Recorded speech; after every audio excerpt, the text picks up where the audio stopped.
The day I said that God is the most important person in my life, I truly meant it. Almost 4 years ago, my father died, and then 2 months later, my husband died. Dad had been sick only a few months, while Joe had been battling cancer for 9 years. No matter how much time you have to prepare for someone's death, you're never ready for it.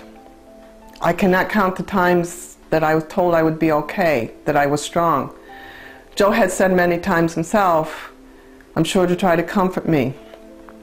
2 of his best female friends had promised to be with me to get me through the tough times.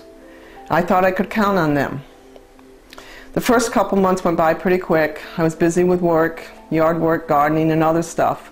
But then things changed. The 2 friends stopped calling. His family stopped coming over to help. I was left totally alone since I have no other family close by. 4 months later, God sent me to this church. I felt very comfortable here. I thought I found what I was searching for.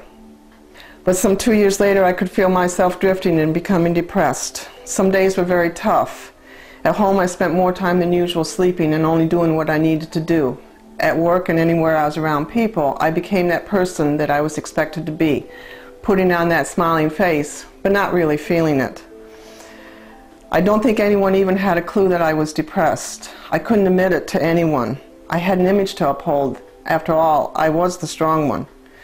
There were 2 people I thought I could count on, that I could go to, my mother and my best friend, but they both had just lost their spouses and could not also carry my burden. I do know now that I could have called other friends, but, well, anyway, I did not. Even though I had many conversations with God about it, I still felt alone and depressed. As time went on, I was thinking more and more about suicide. I knew it was wrong and was not what God wanted for me, but the thoughts were real and very strong. I had even gotten to the point that I had decided how I would do it, but had not yet taken the next step to get what I needed. My personal life seemed to be a total wreck. Well, several nights during this past summer, while I was sitting on the patio and reading the Bible, I thought many times about baptism. But every time God presented the idea to me, I put it off thinking that I did not need to be baptized. Finally, one night after reading in Matthew about John the Baptist and Jesus' baptism, I realized how important it is. Even still, I made excuses to put it off. When Pastor Dennis mentioned it in church, I talked to him with the idea of just getting information but not making any commitment.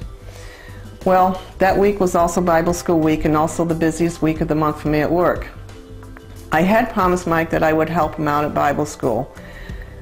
But that Thursday night, I had a very long, hectic day at work and was late getting out. It was pouring rain and I had gotten soaked getting to the car. I had to stop at Walgreens on the way home and had decided that after driving for almost an hour, still wet, tired, and not home yet, that I would not go to Bible school that night. Well, I ran into Mike and his daughters at Walgreens, and while we were chatting, Chloe asked me if I was going to go to Bible school. Well, I didn't know how I could turn her down, so I said, yeah. I hurried home, got my chores done, got dried off and put on dry clothes, and then headed to church. Well, I met Pastor Dennis in the parking lot, and he said he was going to meet with the people who were to be baptized that week, and that I could join them. Still no commitment. Well, I still was not totally convinced that this was the right time for me, but through some prayer by me and others that night, I went ahead and made the tape. I went home, but I was not comfortable that this was the right decision. I woke up at 3 the next morning to get ready for work, and I started to panic. I almost called Pastor Dennis at the time to call it off, but I did not. That Sunday morning, I felt a calmness I had not felt in a long time. After the baptism, I felt totally changed. I knew then that God had come into my life. It is because of Jesus that I am alive.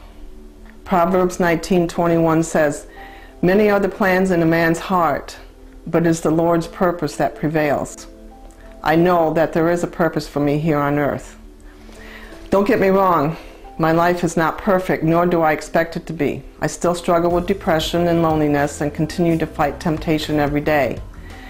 I do know that God has been with me and will be with me through whatever I face.